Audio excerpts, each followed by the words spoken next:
Kde bolo, tam bolo. V krajine, kde sa tráva jemne kolíše zo strany na stranu a kvety kvitnú pestrými farbami, žil vietor. Bol všade, medzi domami, v lesoch medzi stromami, aj na rozkvitnutých lúkach.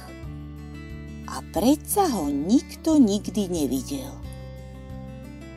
Jedného dňa sa vietor preháňal cez polia, hladil líčka deťom, hral sa im s vláskami, vynášal do neba púpavové padáčiky a roztancovával listy stromov.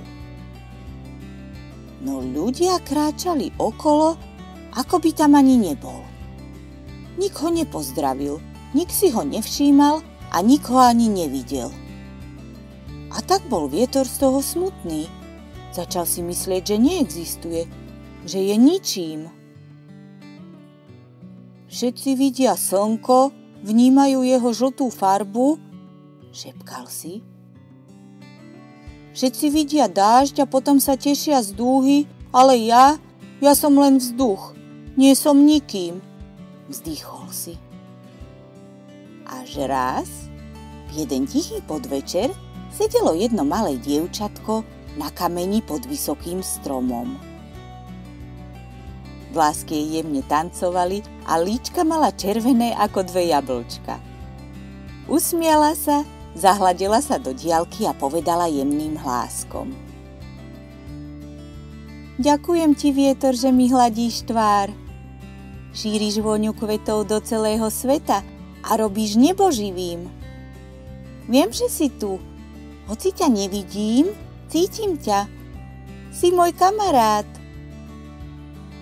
Len čo to dievčatko dopovedalo, vietor odrazu ustal. Už nemusel nikomu dokazovať, že existuje. Už nemusel pútať pozornosť, aby si ho niekto všimol. Ostal celkom tichúčko, pretože v sebe zacítil zvláštny pocit, že existuje.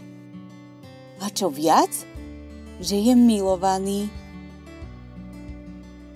Odvtedy lietal radostne, pretože vedel, že to najdôležitejšie sa často nedá chytiť rukami, ani vidieť očami, ale cítiť srdcom. V tom pocite bolo všetko, čo potreboval. A každý, kto si ho pustil k sebe cez otvorené okno, cez rukáv kabáta, cez srdce, čo vie počúvať, ten už nikdy nepochyboval o tom, že neviditeľné veci sú tie najsilnejšie.